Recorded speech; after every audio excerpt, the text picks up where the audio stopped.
इस पंक्ति को लिखने के बाद जब विश्वनाथ का दर्शन करने गए तो मार्ग में एक नंदी जी आ गए और गोस्वामी तुलसीदास जी निकलने को हों, वो नंदी जी कभी इधर से रास्ता रोके, कभी उधर से आ गए। छोटी सी गली काशी की, उसमें अब तो बड़ी हो गई गलियां, पर अभी भी कहीं कहीं छोटी हैं। तो ऐसा मैंने सुना है किसी संत से। तो फिर गोस्वामी जी ने थोड़ा सा आवाज की, जैसे किसी जीव को हटाने के लिए थोड़ा स्वर निकालते हैं, हट, ऐसे करके कुछ किया, उसको धक्का आदि दिया ताकि मार्ग मिले। तो मार्ग से दर्शन करने गए, दर्शन करके लौट करके आए तो ये पंक्ति अंतर ध्यान हो गई। और जब गोस्वामी जी ने इस भाव को देखा, मैं तो लिख के गया हूं, इतनी सुंदर बात लिखी, सब में सिया राम जी को देख के सबको प्रणाम करो, ये अंतर ध्यान क्यों हुई? तो महादेव ने कहा, बोले आप जो कह रहे हैं उस पर अमल भी तो कीजिए। लिख रहे हैं सिया राम में सब जग जानी, और मार्ग में जब वही सिया राम जी नंदी के रूप में मिले तो उनको आप जो है धक्का दे रहे हो। तब उनके मन में ये भाव प्रकट हुआ, इसका मतलब जो लिखा जा रहा है वो परम सत्य है, इसमें कोई संदेह वाली बात नहीं। एक बात हम आपसे कहें, मैं अगर आप लोगों को किसी कार्य को करने की व्यास मंच से आज्ञा देता हूं और स्वयं यदि वो कार्य नहीं करता तो मिथ्या वाणी बोलने का दोष अपराध मुझको लगेगा। तुम स्वयं तो पालन करते नहीं और पूरी दुनिया को बता रहे हो ऐसा करो ऐसा करो, इसका अपराध मुझको लगेगा, इसका पाप मुझको लगेगा।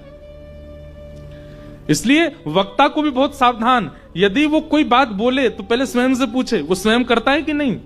और यदि कई बार कथा के फ्लो में कोई ऐसी बात निकल आई जो वो स्वयं नहीं करता तो इसका मतलब व्यास मंच उसको आज्ञा दे रहा है कि सहज ही तुम्हारे मुख से निकला है, आज कथा के बाद इसका पालन करना शुरू करो। नहीं तो वक्ता की वाणी से प्रभाव नहीं हो सकता, ये बात निश्चित है। वक्ता के वक्तव्य से एक व्यक्ति भी परिवर्तित नहीं हो पाएगा यदि वक्ता स्वयं उस स्थिति में नहीं है। तो चैतन्य का मतलब क्या है? सर्वम खलु इदम ब्रह्म। एक प्रकार से सब में आपको दिखने लगे कि इसमें भी राम है, इसमें भी मेरे ठाकुर जी हैं। श्री प्रहलाद जी महाराज, खंबे में भगवान नहीं है पर प्रहलाद का विश्वास है कि खंबायु अग्निम शलिलम महिम च ज्योतिम से सत्वानि दृशो द्रुमादीन सरित समुद्रांश हरे शरीरम यत्किंच भूतम प्रणमेत अनन्यम। सब में परमात्मा। खंभ भेदन हुआ तो प्रकट हो गए श्री नृसिंह भगवान। इसी कलिकाल में महाराष्ट्र की भूमि पर पधारे नामदेव जी महाराज। कौन? नामदेव जी। सब में परमात्मा को देखते। एक बार एक स्थान पर बैठ करके आप भजन कर रहे थे तो किसी ने आकर के आपको टोक दिया, बोले महाराज यहां भजन मत करो। बोले क्यों? यहां पे प्रेत आत्माएं रहती हैं। नामदेव जी बोले अब तो हम बैठ गए, अब तो यहीं करेंगे। जय हरि विठल, श्री हरि विठल, माय बापा विठल, इस प्रकार कीर्तन करने लगे। इतने में एक प्रेत प्रकट हो गया। अब वो प्रेत कभी हाथी बन जाए, कभी घोड़ा बन जाए, कभी गधा बन जाए, कभी ऊंट बन जाए, कभी मूषक चूहा बन जाए।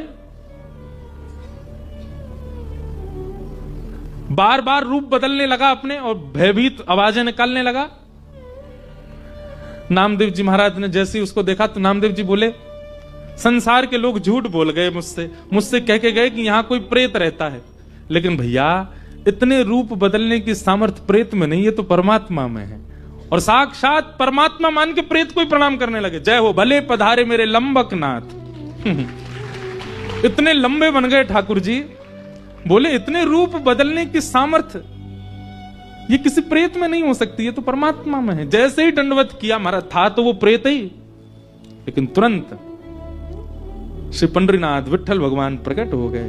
और प्रकट होकर बोले, ए नामा, यहां तो प्रेत था, तेने उसमें भी मुझे देखा। नामदेव जी कहते हैं प्रेत में प्रेतृत्व भी आपसे ही है। प्रेत की क्या औकात कि वो किसी को डरा सके, उसके अंदर भय दिलाने का जो तत्व है वो भी तो आप ही हो। क्या प्रेत में आप निवास नहीं करते? भाई इस संसार में अपनी सत्ता यदि किसी की हो जाए तो फिर परमात्मा कैसे हो सकते हैं? रावण दशानन है, यह भी राम की कृपा है। कंस इतना बड़ा क्रूर है कि उसके कारण पूरी धरती कांपती थी, यह भी कृष्ण की कृपा थी उसके ऊपर। किसी का अपना अस्तित्व नहीं हो सकता। प्रेत में पितृत्व भी आपकी वजह से है ठाकुर जी। यदि आप नहीं होते तो वो कैसे डराता सबको। इसलिए प्रेत का जो पितृत्व है उसको मैं विट्ठल मान करके वंदन करता हूं। पंडरीनाथ भगवान ने हृदय से लगाया, बोले वाह, ऐसी दृष्टि सबकी हो जाए तो मैं सबको मिल जाऊं। लेकिन सबकी दृष्टि ऐसी नहीं बनती।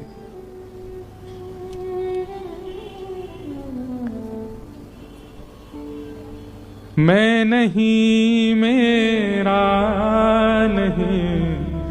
कल मैं जब आया काशी तो मुझे हमारे किशन जी ने ये पंक्ति सुना दी और पूरी रात मेरे मन में यही चलता रहा। कह तो रहे व्यास मंच से, पर सब में ठाकुर जी का भाव होना बहुत मुश्किल है। तो फिर इसका एक दूसरा सब्स्टिट्यूट है। सब में परमात्मा तो नहीं दिख सकते, पर सब में गुण का दर्शन तो हो सकता है। हमारी दृष्टि कैसी, हम सब में अवगुण देखते, पहली बार देखते ही उसमें अवगुण देखेंगे। चलो इंद्रेश जी कथा हो रही है, सुना के लाएं आपको। अच्छा कौन है? वो वृंदावन के। चलो ले आए कथा में 3 घंटा बैठे। अच्छा क्या मिला ये याद नहीं रहेगा उसको।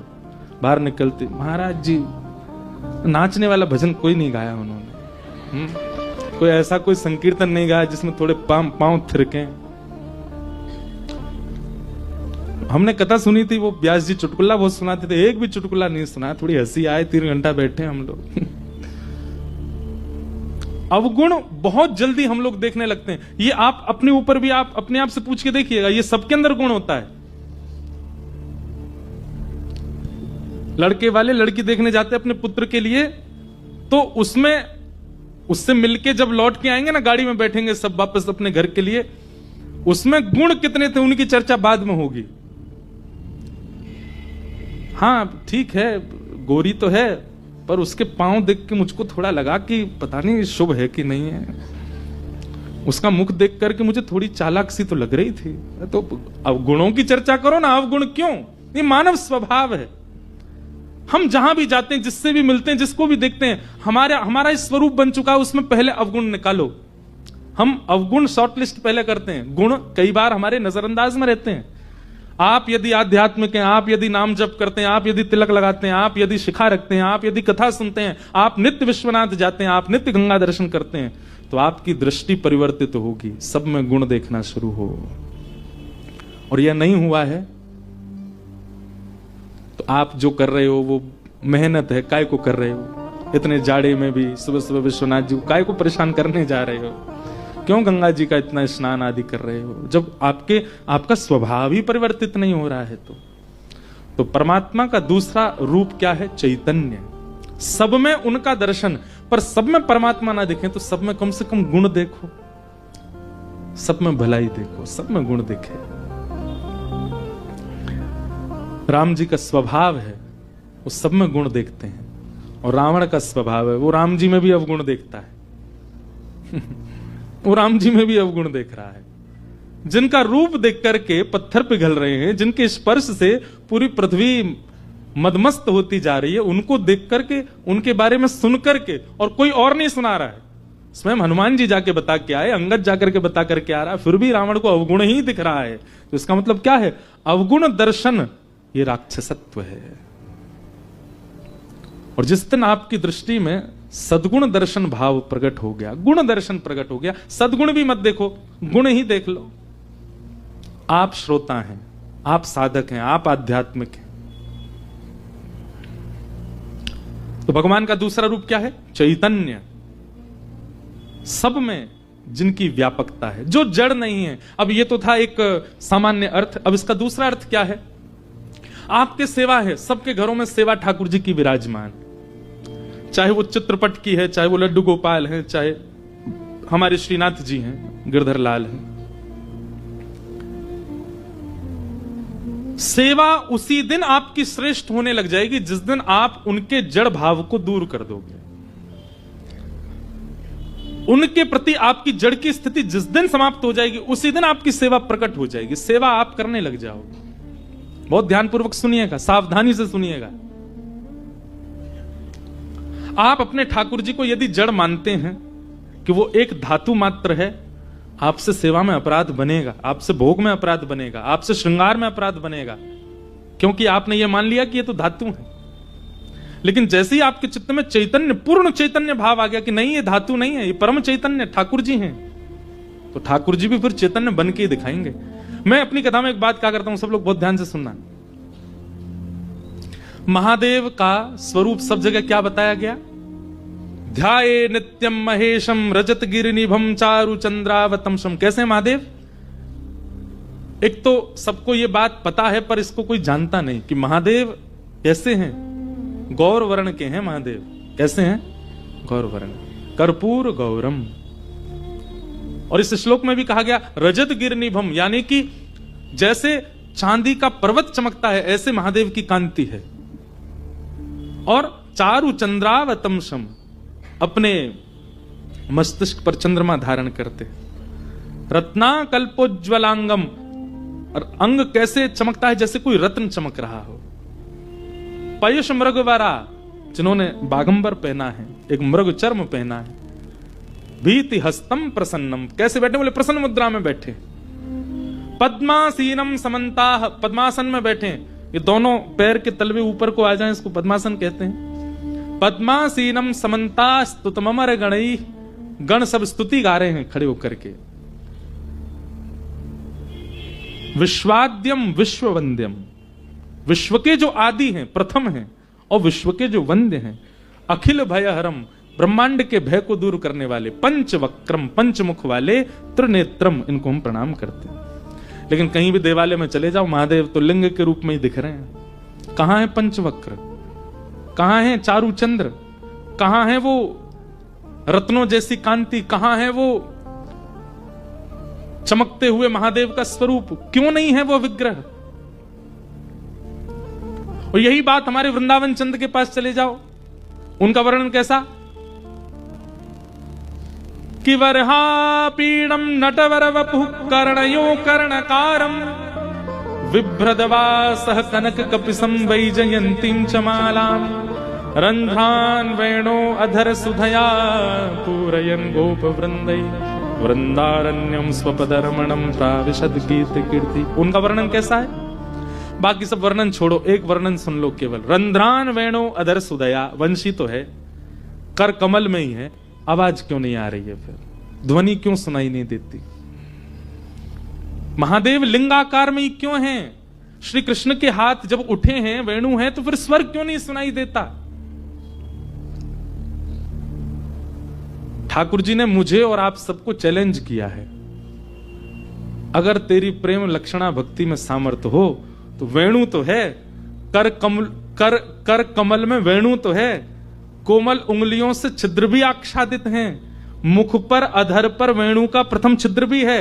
लेकिन तेरो प्रेम जब मुंह को वाद्य करेगा, मुझे वाद्य करेगा, मुझे प्रेरित करेगा, तभी स्वर निकलेगा। महादेव कहते हैं चारु चंद्र तो है, त्रिनेत्र तो है, पर तुम्हारे अंदर वह प्रेम प्रकट हो तब उसका दर्शन कराऊं। हमारे लड्डू गोपाल पूरे दिन यूं ही बैठे रहे घर में। ठाकुर जी कह रहे हैं मैं हाथ सीधे ना करूंगा, पैम सीधे ना करूंगा। क्यों? जा दिन तेरो प्रेम प्रकट है जाएगो, जा दिन तेरो प्रेम अथा है जाएगो, वही दिन अपने आत्मा में सीधे कर लूंगा।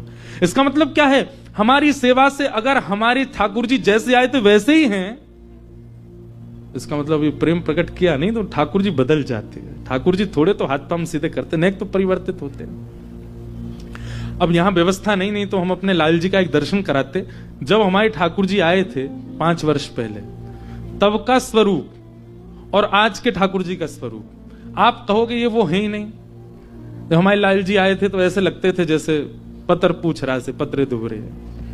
हमारे लाल जी के जिन्होंने भी दर्शन किए, सबको यूं लगती है तो कितने बड़े होंगे, मोटे ताजे तगड़े होंगे, हैं सच में, पर दर्शन में हैं वो छोटे से।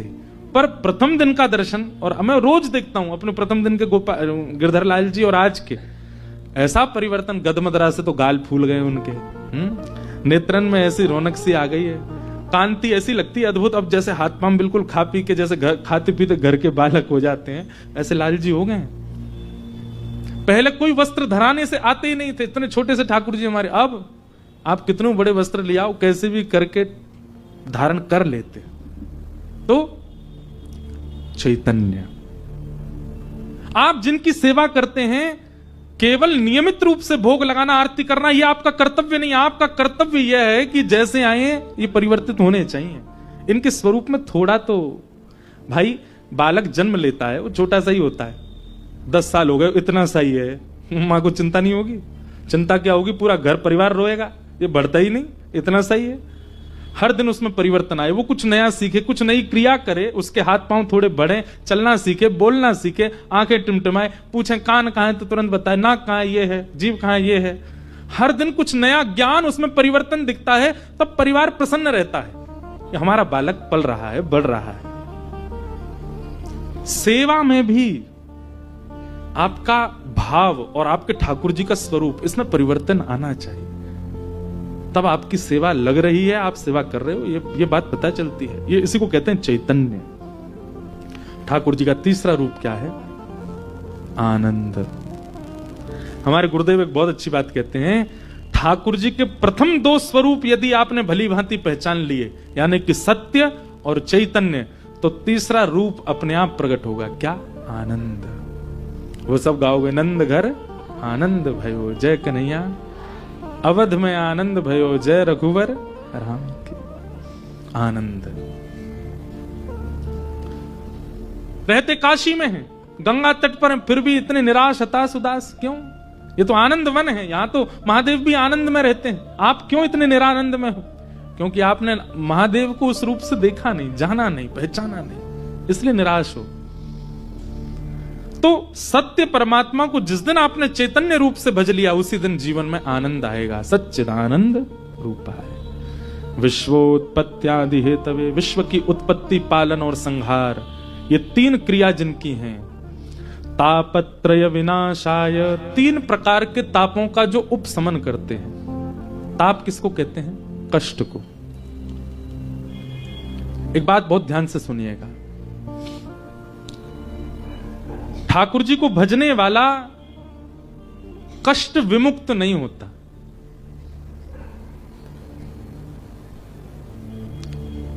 यदि आप नित्य महादेव का दर्शन करते हैं तो ऐसा नहीं है कि आपकी मृत्यु नहीं होगी, होगी। ऐसा नहीं है कि आपको वह पीड़ा नहीं होगी जो एक संसारी व्यक्ति को हो रही है, वह पीड़ा आपके जीवन में भी आएगी। बस महादेव को नित्य आराधन करने से, ठाकुर जी का नित्य आराधन करने से इतनी कृपा आपके ऊपर हो जाएगी कि आने वाली पीड़ा अनुभव में नहीं आएगी, आने वाली पीड़ा आपको झकझोरेगी नहीं, आने वाली पीड़ा से आप परेशान, हताश, उदास नहीं होगे, सह लोगे। वृक्ष खड़ा है, कितना सुंदर, कितना फलित, कितना पुष्पित है, यह विशेष बात नहीं, आंधी आने पर भी टिका हुआ है, यह विशेष बात है।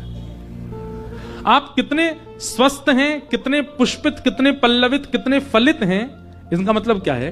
कितने धनवान, कितने सुंदर, कितने योग्य हैं, इनसे फर्क नहीं पड़ता।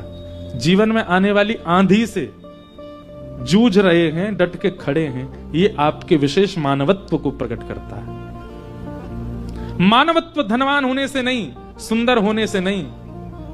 शरीरम स्वरूपम तथा वा कलत्वम, रथश्चारु रुचिरम धनम मेरुतुल्यम, मनश्रेण लग्नम कृष्ण चरणारविंदम, ततः किम ततः किम ततः किम ततः किम।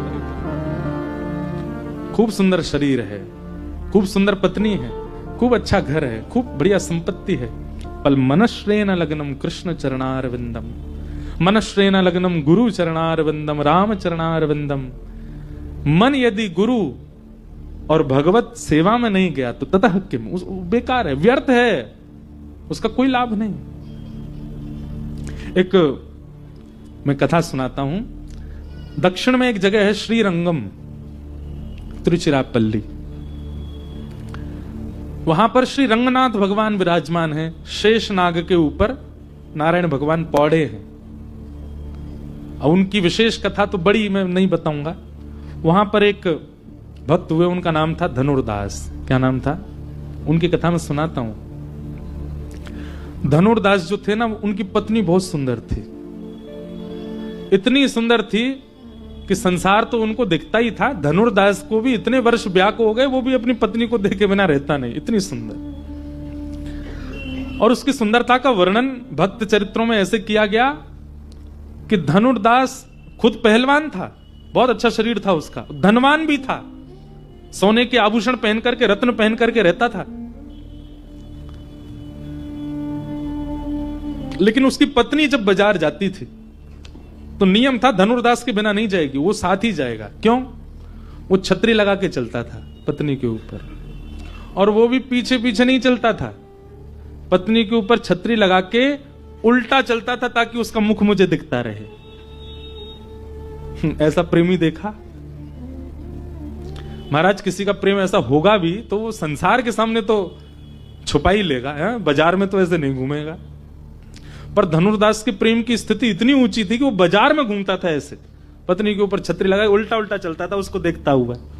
पत्नी बताती थी आगे गड्ढा है, उछल जाता था उल्टा ही।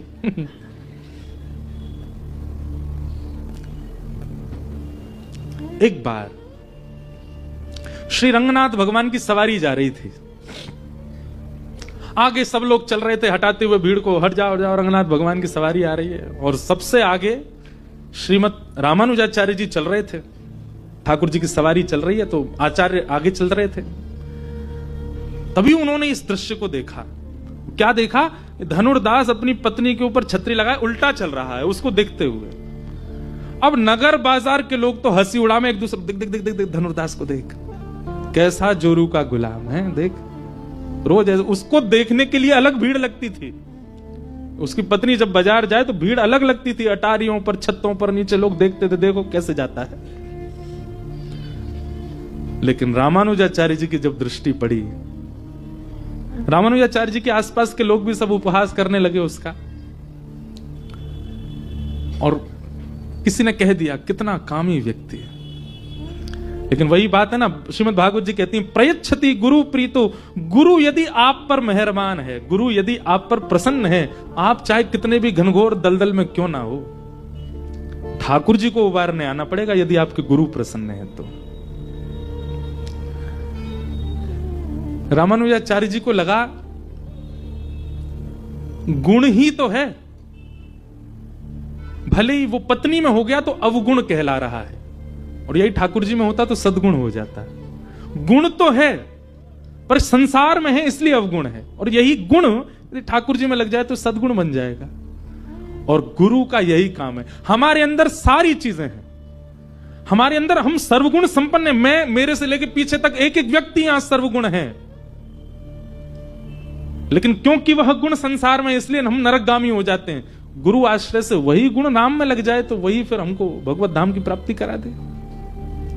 रामानुजाचार्य जी ने सोच लिया कि किसी से कहा सुनो इसको धनुर्दास को बोल के आओ, शाम को मुझसे मिलने आएगा।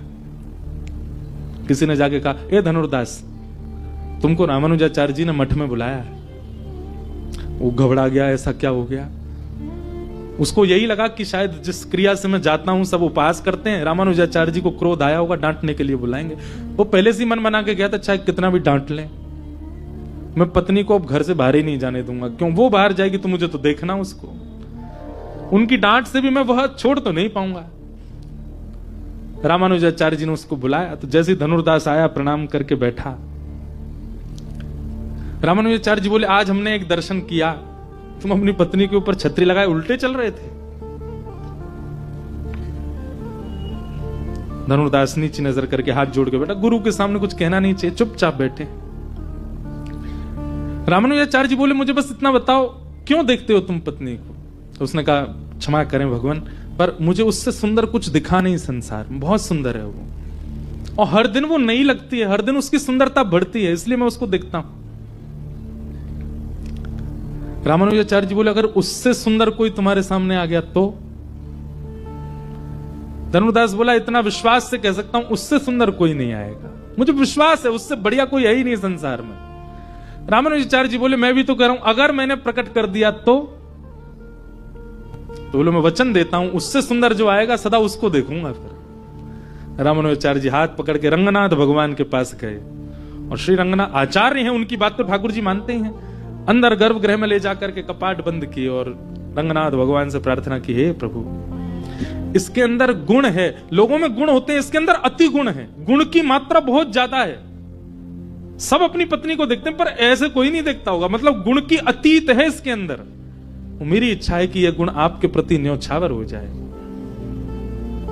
आप कृपा कर इसको अपने अद्भुत रूप का दर्शन कराओ। इतने में ही शंख चक्र गदा पद्मधारी श्रीमन नारायण, आहा सुंदर कमल नेत्र हैं ठाकुर जी के, कमल जैसी नासिका, कमल जैसे कपोल, अद्भुत स्वरूप रूप कांति। वैसे ठाकुर जी इतने सुंदर, पर आज आचार्य के कहने से इतने सुंदर बन के आए, इतने सुंदर बन के आए कि धनुर्दास ने जैसी उनका रूप देखा, नेत्र सजल हो गए, घुटने पर बैठ गया और सदा के लिए श्री ठाकुर जी को अब इन नेत्रों से और किसी को नहीं देखूंगा, वचन देता हूं। तुरंत दौड़ करके गया, अपनी पत्नी को लेकर के आया और स्वयं तो ठाकुर जी का हुआ, अपनी पत्नी को भी कर दिया। बोले आज से मैं और मेरी पत्नी केवल ठाकुर जी को भजेंगे, इन्हीं की शरण में रहेंगे, इन्हीं के साथ रहेंगे। जीवन भर के लिए ठाकुर जी के प्रति समर्पित हो गया। कहते हैं कि रामानुजाचार्य जी रोज स्नान करने के लिए कावेरी जी में जाते थे, तो ब्राह्मण वेद पाठियों के कंधे पर हाथ रख के चल के जाते थे और स्नान ध्यान करके जब संध्या करके पूर्ण पवित्र तिलक आदि लगा के जब पूर्ण पवित्र अवस्था में होते थे, तब धनुर्दास के कंधे पे हाथ रख के आते थे। ब्राह्मणों ने एक दिन इस पर शंका प्रकट की, बोले भगवान आप अशुद्ध अवस्था में सुबह सुबह नहा धो के जब उठते हो तब तो हमारे कंधे पे हाथ धर के जाते हो, और नहा धो के परम पवित्र शुद्ध होकर के जब आते हैं तो वो कामी व्यक्ति है धनुर्दास, उसके कंधे पे हाथ रख के आते हो। रामानुजाचार्य जी ने कहा कि तुमने उसमें काम का दर्शन किया, परंतु उसमें गुण का अतीत था, वही गुण ठाकुर जी में परिवर्तित हो गया, तो वही अवगुण ही बहुत बड़ा गुण बन चुका, और ये मैं बताऊंगा नहीं, तुम्हें दिखाऊंगा एक दिन उसका गुण। कैसे दिखाया? एक दिन रामानुजाचार्य जी कथा कर रहे थे वाल्मीकि रामायण, और वाल्मीकि रामायण में प्रसंग आया कि विभीषण शरणागति का जब प्रसंग आया कि विभीषण शरण लेने के लिए आया राम जी की, तो भगवान ने जैसे ही भगवान को पता चला कि विभीषण आया, तो ठाकुर जी ने सुग्रीव और वानरों की सब सेना को भीतर ले जाकर के सबसे पूछा। क्या पूछा? सुग्रीव शरण में आया, इसको शरण में लेना चाहिए कि नहीं लेना चाहिए? ये प्रसंग रामानुजाचार्य जी सुना रहे थे, तो सामने बैठा धनुर्दास इतना रोया, इतना रोया, इतना रोया, उठ करके कथा से ही चला गया। सब ब्राह्मण देवता उसकी हंसी उड़ाने लगे, बोले ये वही है जिसके कंधे पे हाथ धर के आते हो आप, तो कथा के बीच में से ही चला गया। रामानुजाचार्य जी बोले उसको बुला के लाओ, बुला के लाए। सभा ऐसी बैठी थी, सब जैसे आप बैठे हो। धनुर्दास से पूछा तुम गए क्यों? बोले भगवान मैंने आपसे कथा में सुना कि राम जी भक्त वत्सल हैं, वो सारे दोषों को नजरअंदाज करके सबको अपनी शरण प्रदान करते हैं, परंतु विभीषण जब उनकी शरण में आया तो उनको शरण देने की वजह वो सबसे पूछ रहे हैं कि इसको शरण में लूं कि नहीं। जब विभीषण जैसे भक्त के लिए ठाकुर जी को पूछना पड़ रहा है, तो मेरे को तो कभी भगवत प्राप्ति होगी नहीं। समझ में आई बात? उसके दुख का कारण क्या था, उसके शोक का कारण क्या था कि विभीषण जैसे को शरण लेने के लिए ठाकुर जी इतनी बड़ी मीटिंग कर रहे हैं, तो मैं तो फिर किसी लायक नहीं हूं, मुझे तो ठाकुर जी कभी शरण में नहीं लेंगे। इस बात से मेरे को रोना आ गया, मैं विरह व्याकुल हो गया, मैं उठ के चला गया। तब रामानुजाचार्य जी ने बताया है किसी की ऐसी विरह की स्थिति कि वो विभीषण की स्थिति और अपनी स्थिति को कंपेयर करके कह रहा है कि ठाकुर जी जब उसको लेने में इतनी मीटिंग कर रहे हैं तो मुझे कैसे लेंगे। तब रामानुजाचार्य जी ने कहा कथा पूरी सुनो। बैठा, तब बताया कि सुग्रीव ने मना किया कि रक्त तो एक ही है, रावण का ही वंश का है, वो भी कहीं ना कहीं राक्षस तत्व तो होगा, आप उसको शरण मत लो। कई लोगों ने मना किया कि ठाकुर जी आपको परख लेना चाहिए विभीषण को, उसको अभी शरण में नहीं लेना चाहिए। एक प्रकार से मना हो गई सभा में कि विभीषण को शरण नहीं मिलेगी। ठाकुर जी उठ करके बाहर गए, सबको लगा कि इसको ठाकुर जी मना कर देंगे, लेकिन बाहर जाती ठाकुर जी ने क्या किया, सबके मना करने के बावजूद भी विभीषण को उठा करके हृदय से लगाया और हृदय से लगा करके उसको शरण प्रदान किया। तब रामानुजाचार्य जी बोले भगवान ने सभा इसलिए नहीं बुलाई कि सबकी बात मान करके भगवान उसको शरण में लेंगे। ठाकुर जी तो उसको शरण लेने का मन पहले ही बना चुके थे। ठाकुर जी तो केवल आसपास वालों की स्थिति परख रहे थे, इन लोगों की स्थिति कैसी हुई है, ये अभी भी अवगुण देख रहे हैं कि नहीं। और ठाकुर जी ने देख लिया कि इनकी दृष्टि अभी भी अवगुण देखने वाली है। ठाकुर जी ने किया वही जो ठाकुर जी का स्वभाव है। शरण गए प्रभु ताहि ना त्यागा। शरण में जो एक बार आया ठाकुर जी उसको त्याग नहीं करते, चाहे वो विश्वद्रोही क्यों ना हो, उसको लेते हैं ठाकुर जी। तो हमारा गुण अवगुण इसलिए है क्योंकि संसार के प्रति, वही कथा से, सत्संग से, गुरु कृपा से भगवत प्रति हो जाए, वही सद्गुण, वही भगवत प्राप्ति का कारण बन जाएगा। तो हम ये कथा क्यों सुना रहे हैं? तापत्रय विनाशाय, संसार से मिलने वाली पीड़ा वो भगवत भजन के बाद भी आपके जीवन में आएगी। मुझे भी बुखार आता है, मेरे परिवार में भी कई कलेश होते हैं, भले ही चाहे मैं 365 दिन कथा करता हूं, लेकिन इसका मतलब ये नहीं कि वक्ता हूं तो मेरे जीवन में कोई कष्ट नहीं। पर हां, जिस कष्ट से एक संसारी व्यक्ति टूट जाता है, बिखर जाता है, वह कष्ट भी जीवन में आने पर भगवत कृपा से वह स्थिति नहीं होती। कई बार तो कथा मंच पर आने से पूर्व ही कुछ ऐसी घटना, समाचार सुनाई दे जाता है परिवार का, जिससे एक व्यक्ति विचलित हो जाए। परंतु कथा की कृपा, सत्संग की कृपा, भगवत भाव की कृपा कि वह स्थिति आपको स्थिर रखती है, आपको गिरने नहीं देती। तो वृक्ष कितना पुष्पित है, कितना फलित है, कितना घना है, यह बड़ी बात नहीं, कितना मजबूत है, यह बड़ी बात है। आप कितने धनवान हो, कितने सुंदर हो, कितने योग्य हो, यह बड़ी बात नहीं, पर सत्संग आपको मजबूत बनाता है कि स्थिति कैसे भी आ जाए, आप बिखर नहीं सकते। इसलिए कई लोग कहते हैं हमने तो विश्वनाथ भगवान का अभिषेक करवाया था, फिर भी हमारे घर में ये क्यों हो गया। कई बार ऐसा भी होता है कि हमारी कथा कहीं हुई और कथा करके हम गए, दूसरी जगह कहीं कथा करने लगे, पता चली उस परिवार में एक ऐसी घटना घट गई। अब सब लोगों के मन क्या, कथा कराई थी इन्होंने, तब से इनके सारे दिन बिगड़ने लग गए, तब से इनके जीवन में कष्ट संकट आने लग गए। नहीं, बल्कि इसको आप ऐसे लो, वो आना निश्चित था, वो आना निश्चित है। पर जब ठाकुर जी देखते हैं ना कि कोई भक्ति पथिक हो गया है, तो ठाकुर जी कहते हैं, देखो एक बात सुनना, हमारे 100 वर्ष की आयु बताते हैं, पर जीता कोई नहीं, बहुत कम है जो 100 जी ले।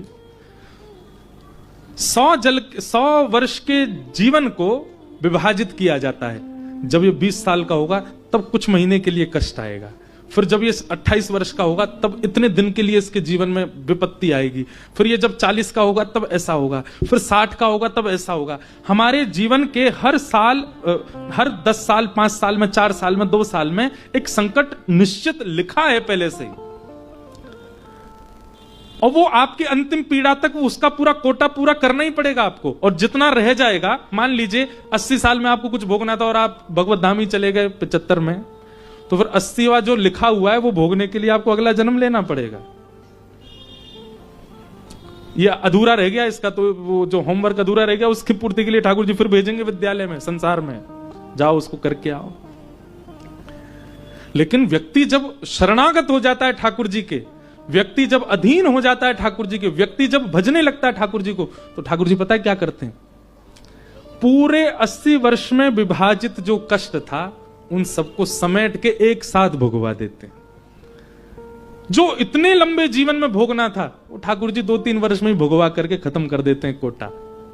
बोले अभी इसका सब नष्ट करना प्रारंभ करो। कई बार आप जब व्यसनी थे, आप जब भोगी थे, आप जब लोभी थे, तब इतने संकट नहीं थे, पर जब से त्रिपुंड लगाना शुरू किया, जब से ऊर्ध्वपुंड लगाना शुरू किया, जब से राम राम भजना शुरू किया, कष्ट की घड़ियां बढ़ने लग गई। इसका मतलब क्या है? ये पूरे जीवन में भोगने वाले जो थे अब ठाकुर जी ने एक संग दे दिए। मतलब ना तो फर्स्ट टर्म एग्जाम हुए, ना सेकंड टर्म हुए, ना हाफ ईयरली हुआ, ना थर्ड टर्म हुआ, सीधा फाइनली हो गया है।